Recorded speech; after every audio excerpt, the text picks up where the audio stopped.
Hey everyone, before I even start this video, I just want to thank you guys so much. I hit 38 subscribers. Means a lot to me, really does. Um, and my intention with this YouTube channel is really to educate millions of people, and we're starting from ground zero, and everything's organic right now. So with that said, again, thank you guys for 38 subscribers. And I look forward to serving people and helping people learn about the potential of trading, the type of doors it can open for you, your family, your friends. It's something that it's a skill. Excuse me. This is a skill that anybody can do. It's a mental skill. You just need I heard this today. You need to know how to control your fingers because you have to use your fingers to click the button, enter, exit, stop loss, take profit, whatever. And can't remember what else it was. I don't know. But besides that, that's kind of irrelevant. It really comes down to having a strategy, staying disciplined. As you guys can see earlier this past week, I had one trading error, and on my YouTube channel, I created a short video and I posted it. I think it might have been Monday or Tuesday, and it was me doing 50 push-ups. I just knocked out 50 push-ups for you guys and for myself mainly. It was mainly for myself to hold myself accountable. I'm big on accountability. I have a whole bunch of accountability partners, and um, just having accountability partners and also holding yourself accountable is tremendously helpful when it comes to your success, when it comes to your improvement, when it comes to your journaling. You need to hold yourself accountable because when you see something off in your journal and you see that you're having these patterns, these mistakes that keep repeating themselves over and over and over and over and over again, you're gonna run into things that you or ideas that you can build on, and once you build on those ideas and you say, hey, this is not right, it keeps on happening, how can I avoid this?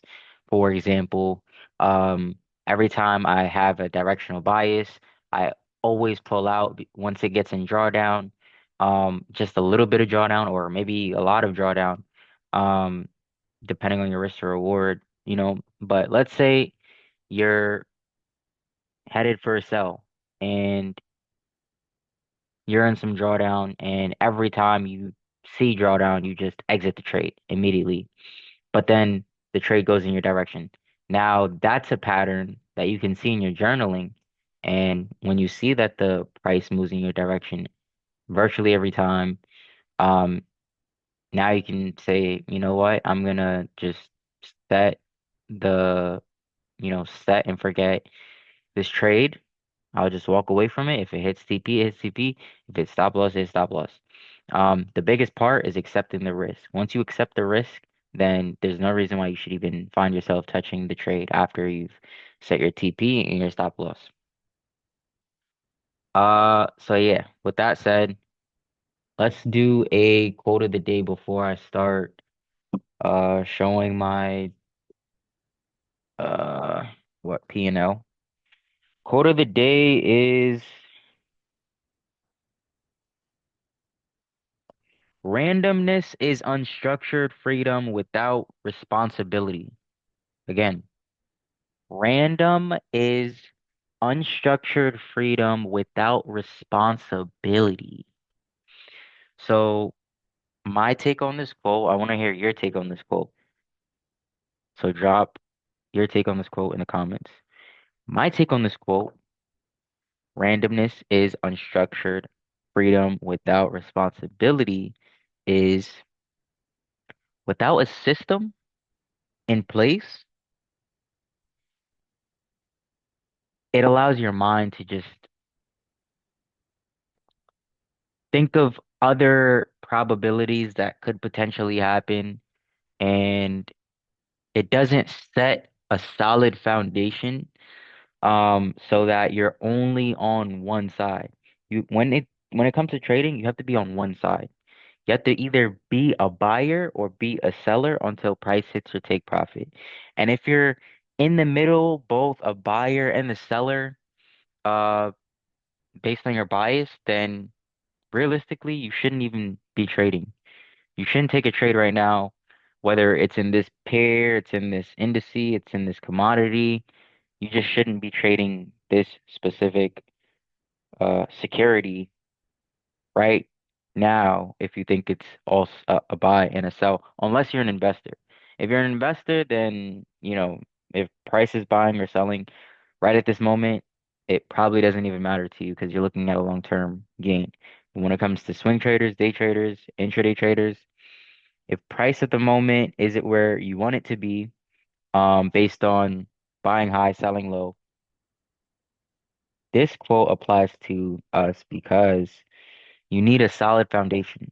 Your solid foundation has to be you as a trader thinking in your mind, I'm gonna be on the side of being a buyer because I've seen patterns like this in the past, and normally when price looks like this, based on my back testing and what I've seen in the past, right at this point we should be seeing buys. So I'm gonna be a buyer, and I believe that buyers are going to bring price up to where I think it's going to go and hit my take profit. And then you just set your stuff and then you just, yeah. But yeah, that applies to my week. That quote applies to my week because I wouldn't say that it was randomness that I had this week, earlier this week on NASDAQ, but I definitely had some doubt. And even with doubt, I believe you should still allow your trade to hit your stop loss or hit your take profit without you touching it because the reason you even got in the trade to begin with should have been because you accepted the risk. And once you accept the risk, there shouldn't be no going back regardless of what happens, regardless of a major wick in the direction that you don't want price to go in while you're in the trade. Regardless of what happens, regardless of what of news is going on, unless it's like FOMC, CPI, and NFP. Those things you can get wicked out very quickly, from experience, and then go in your direction. And your entry could have been on like a Monday or Tuesday. You waited all week, price wicks up, wicks out your stop loss, and then heads into the right direction. Like, it really respect all while respecting market structure. So highly don't recommend FOMC, NFP, and oh, FOMC, NFP, CPI trading. But yeah, without further ado, I'm gonna start sharing my screen, and here we are. So I'll show you guys what I saw earlier this week. I mean, if you guys want to go back to my other video, I explained why I got into the sell. I think like two videos, I showed you guys that I was gonna enter a sell around here. So I did enter the sell around here, but then uh I look to the left and I'm seeing a whole bunch of like imbalance. I'm seeing so many double tops, these tweezers. I'm seeing that Monday's high, what is this, Wednesday's high? Last Wednesday's high is right there. If you look at the daily time frame, you see there's double tops right here.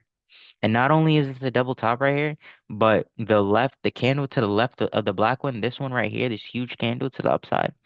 The candle's wick didn't even get wicked out by this black candle. This black candle's wick is lower than the previous, this big candle right here. So who knows? Price can push up. I mean, it's been consolidating in this whole entire area, but at the same time, it's still respecting uh market structure, concluding that we're bearish on higher time frame. Price on smaller time frame is also creating lower lows. So who knows what's gonna happen? I mean, honestly, I'm I'm kind of happy that I came out of this trade because price is just doing way too much, way too much. Like if you look at how long price has kind of been in this area right here, since around here, it's been about 8 days. And for Nasdaq, we all know that's kind of odd for Nasdaq to be in one spot for more than a week.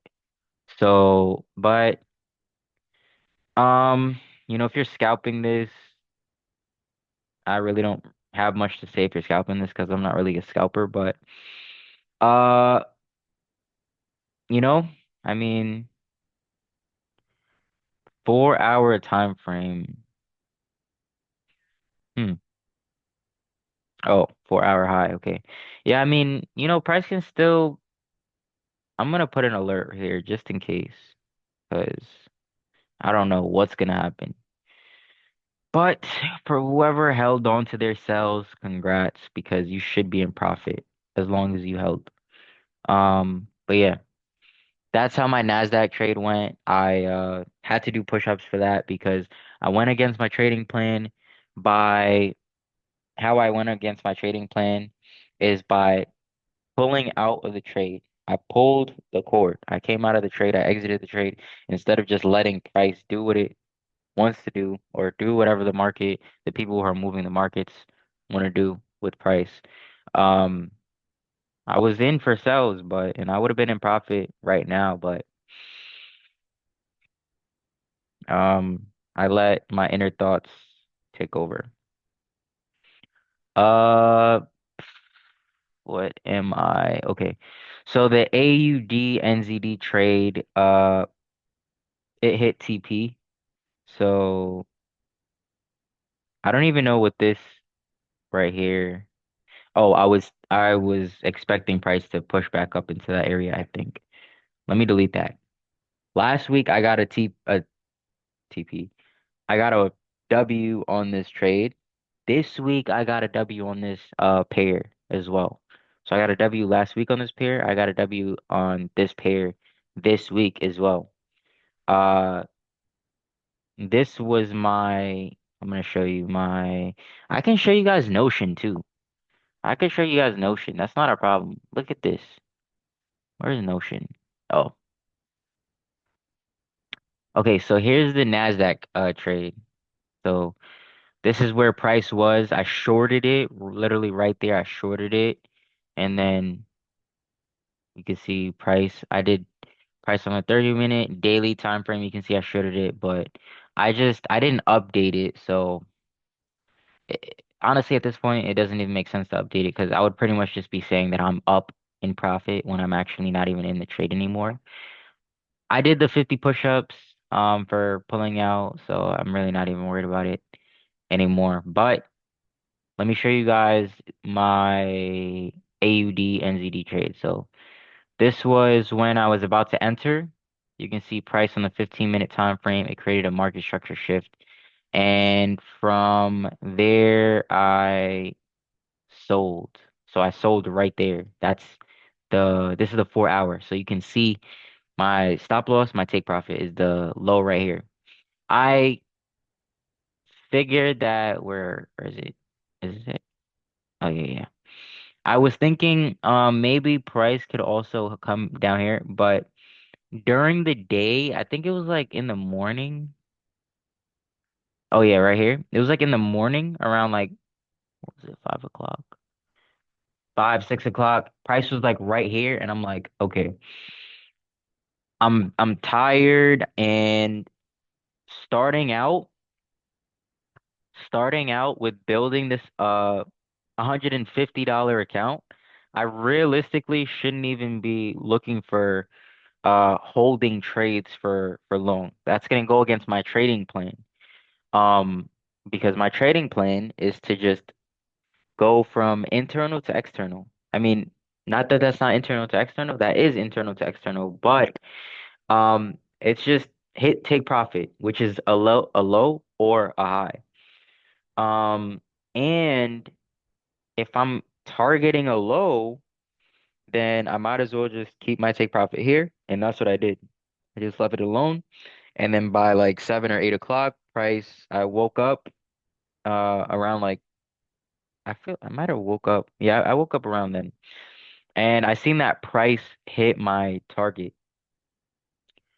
So, and it's a good thing I didn't stay in too, because the same way that price hit my take profit around here, which is the low, and it took it out here on my previous trade that I took last week, because I did short price up here for to target this low right here, and price hit my take profit, and then it shot back up, which would have left me, instead of the 1 to 5 that I got, I would have probably closed out right here, because this was like a Friday. Yeah, Friday. I would have closed out like a 1 to 1 since I entered up here, or 1 to 2. Because I normally don't really want to hold for weekends, but I mean, if it's a really good trade, then I probably would. So I'm only targeting lows to maintain my consistency, and also it's good for my mental. So also psychology, or psychologically, I'm maintaining my psychology by and my mentality by just targeting the lows. Simple, target the lows. If price wants to retrace, then I'll re-enter on the correction. So as you can see, I re-entered on the correction after price hit my TP, came back. So it did a pullback and then shot back down, took out this low. It could possibly do it again, but as of right now, I'm not interested, because if we look at I'm already looking at like a 4 hour imbalance that already got wicked out, or wicked, right? It got filled. Fair value gap imbalance, it got filled. I'm really not interested. I mean, it did make a lower low on the 4 hour time frame. So there is a possibility that price can sneak back up and then drop again. But even if we go down to like the 15-minute time frame, I mean, there's an imbalance here, but I don't know. You'd have to like, I mean, I can't lie. You can probably find, but regardless, the risk, the RR, it just wouldn't really be beneficial if you're taking a sell from like right here. The most beneficial um aspect of this trade that could possibly present itself would be if price were to come and take out this wick, and then you can get like an entry somewhere up here. But this would only be like a 1 to maybe 3, or 1 to 2, which is not bad. I take 1 to 2s, I take 1 to 3s all the time. But I've been in this pair for 2 weeks back to back. I'm not gonna break anything or fix anything that's not working, but the more I don't know. You know what? I'm just gonna stop commenting on this pair, because I don't want to try to convince myself to start looking at it again, because I don't want to. Price took the whole entire week since I got into this trade to hit my take profit. So I don't want to experience that again, and I'm just gonna leave this conversation where it's at about this pair. Next is, let me explain AUD CAD. Oh, before I even explain that, I'm gonna show you guys this week's trades. So close positions this week. It it's gonna show trades from last week too, but there's no way to filter that out. I hope you guys know that. But so today's the 17th. So Monday, Tuesday, Wednesday, Thursday, which means 12, 13, 14, 15. No, 14, 15, 16, 17. Okay, 14, 15, 16, 17. So the 14th, uh, oh, yeah, right here. So this was my sell that I had closed out on. It was this right here.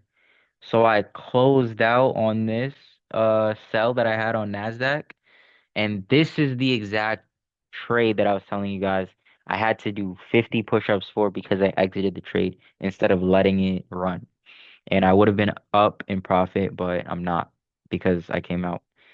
This is the AUD NZD trade that hit take profit. I don't know if you can see. I mean, you can see how much I closed out on. You can see I closed out on 21.45, but uh, there was also commission fees taken out of that. Then you can see I took a L on NZDJPY. And I don't want you guys to think that I risked 10% because normally in my trades I'm risking 5%. But um, what happened is I took one position on NZDJPY and it was a point oh 0.02. I think the lot size was point oh 0.02. And with it being a point oh 0.02, the overall amount that I was risking, it was either when I got into the trade, when I entered, it was asking me, it can show you how much you're risking. So it was showing me either I risked 3% of my account or like I think it was 6 or 7% of my account. And I told myself, I rather do 7% than 3%. And then if I find that price is creeping up into like the area of my stop loss, then I'll take partials so that I don't what is it? I don't lose the full 7%. Worst case, I lose about 6% instead of, 7%. But I just don't want to only risk 3%. This is not a 3% trade. Like this is a high probability setup or high probability trade. And so that's what I did. And I ended up taking partial, not taking partial because I was in drawdown. So I closed partial and then I allowed the other point oh 0.01 to run and hit my stop loss if, it wanted to. So I wouldn't say that was going against my trade because I'm still pretty much risking the same, if not similar amount that I would on any other trade. And two, it I didn't overtrade. I really didn't when you think about it. I still risk the same pretty much amount that I would, like I said, on any trade. So that is something that you guys can also take into consideration if you guys haven't thought of that before. That is an idea that you guys can use to your advantage when it comes to your trades. Might be helpful based on that kind of strategy that I use in my way that I traded this week. And I kind of just come across with more so just being strategic when it comes to trading as much as I, you know, possibly can think of. Because as you guys know, the markets are limitless and you can pretty much do anything. It's all, I don't want to say compliant. It is compliant because your rules are your rules, but it's an unregulated industry and you can almost virtually do whatever you want when it comes to having strategies in place and taking advantage of these strategies so that you can become a profitable trader or maintain your probabilities of you as yourself as a trader. So now I'm currently in two positions. So I'm in a sell for AUD CAD and I'm in a sell again for NZD JPY, even though I got stopped out the first time. So I'm going to show you guys the AUD CAD on how that looks like right now. Daily's bearish, 4 hours bearish, weekly's bearish. So we're selling from here. There's no reason why we should not be selling. I mean, you'd be a scalper probably if you're looking for buys, but as of right now, as a intraday trader or day trader, um, yeah, as a day trader, you should be, in my case, I'm looking for sells because, the higher time frame is indicating sells. Sellers are in the market. So I'm gonna trade with the sellers. And what did I do? I got in around here, and I've actually been in this trade for about 2 to 3 days. If we look back at when I entered, you can see 0416. and the time was, I don't know if that's 4 a.m. or 4 p.m., but I can look at my Notion. You see, this is a good thing. I didn't even, wow, I didn't even put, I didn't even put AVD cat in my Notion. That's crazy. That's crazy work. It's all right, guys. Okay, I know where I entered at. I entered when price was around here, and that was around 12 o'clock. Because when it's 20, that's around 12. So 12 a.m. I'm gonna go back to the Notion. 12. We're gonna put AM. Then we're gonna do key levels. What was our key levels? Our key levels was daily.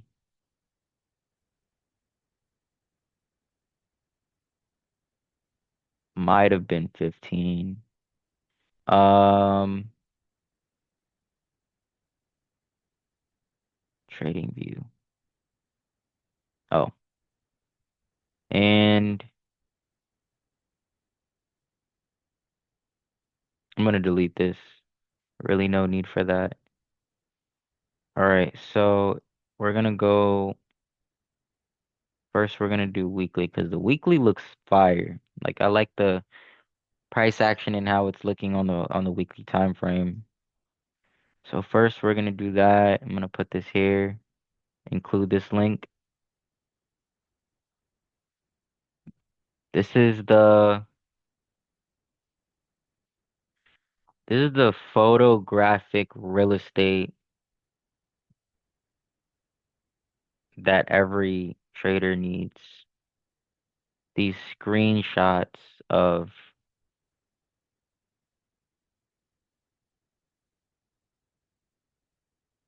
setups. And this is what helps you understand the patterns that happen many times.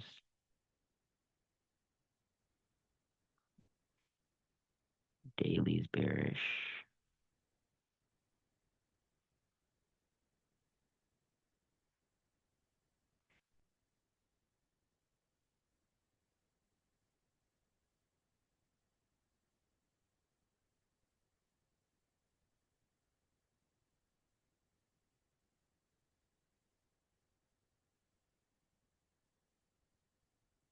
Targets down here.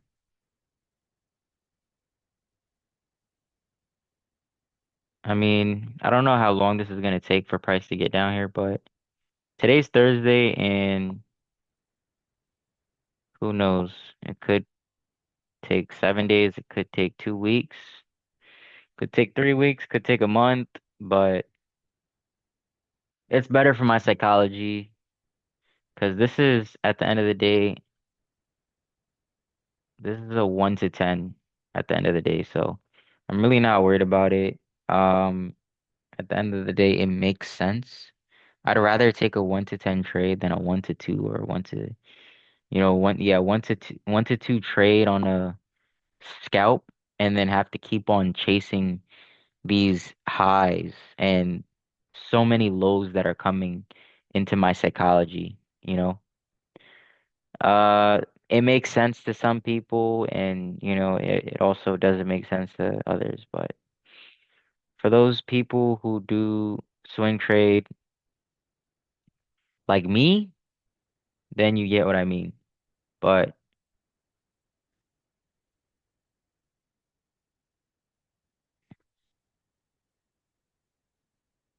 and why not trade on higher time frames? Because higher time frames have higher probabilities.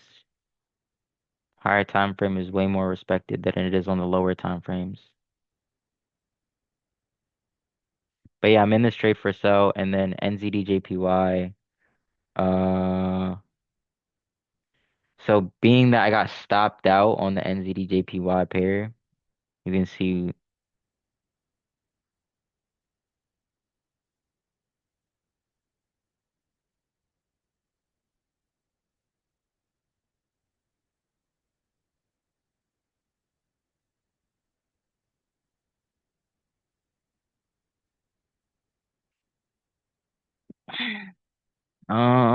Let's see.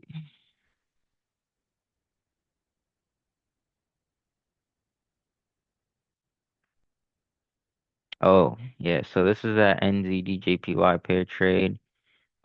This is how it looked. Uh, yeah, this is how it looked before I took the first trade on NZDJPY this week. That was a 15-minute time frame. I seen a market structure shift, and then unfortunately it hit my stop loss. But and that's the 4 hour time frame. If you look on which I took this screenshot not that long ago. I took it sometime today. But yeah, that's how price currently kind of looks now. After I re-entered, I took that screenshot, I believe. And now we wait. So as you can see, this is the first NZD JPY trade I took on the 15th, and then this is the 17th, which is going to be today. I don't know why that says March. Change that to the 17th. And this should say taken on the 16th of April at 12 a.m. So more than 24 hours in that trade.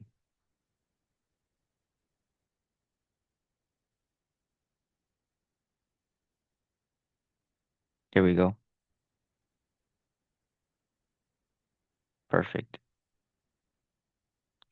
So yeah, that's pretty much how the week is looking so far. I can see if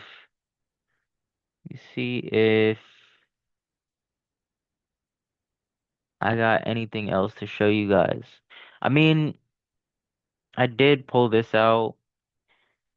What I did differently this week is I looked at the red folders for this week, and then I just threw each of the alerts on my like alarm clock for each of the major things that happened this week, such as these red folders. And it just kind of gives me an idea on what to kind of expect if I'm in any like active trades, or if I anticipate um like certain trades that might play out. So like hitting my alerts. For example, if I get a price alert on a GBP pair like Tuesday around 1 a.m. Um, and my alarm goes off around 2 a.m. and I wake up at 2 a.m., then I mean, most likely what we can probably suggest is that, price is most likely going to go into my favor. If we're looking at sells, for a GBP pair, then, and it's around London session, that's like almost every confirmation to know that price is going to go in your favor. But it's just a combination of so many different confluences where now you're just like, okay, well, now you have enough conviction to take the trade. And even if you lose, you already accepted the risk of whatever you're risking. 1%, 2%, 3%, 4%, 5%. And then if you trade with risk more than that, then you probably have more conviction in your trades than I do. Um, what am I? Oh yeah. I'm looking for see if I can show you guys something. Updates. April 11th. And how do we get resync?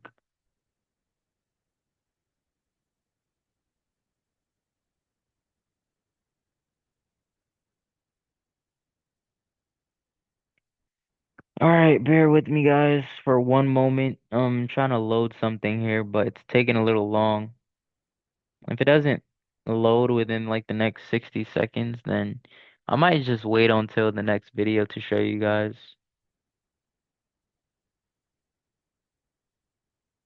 Yeah, because the next video that I'm gonna post should be about uh probably be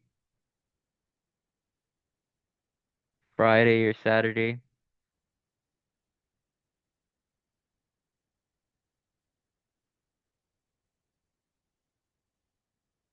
Yeah, it looks like it's taking too long to load. Sorry, guys. Tune into the next video. I'll show you guys what I wanted to show you today. Unfortunately, it's not loading. Hope you guys learned something from this video. If you guys did, comment what you guys learned. If you guys, um, I don't know. If you guys have anything to say, comment. Like, comment, subscribe, everything you guys already do. Um, I mean, thanks for watching. Again, I appreciate every one of you guys for being here and watching my videos. Thank you again for 38 subscribers. All right, enjoy the rest of your week.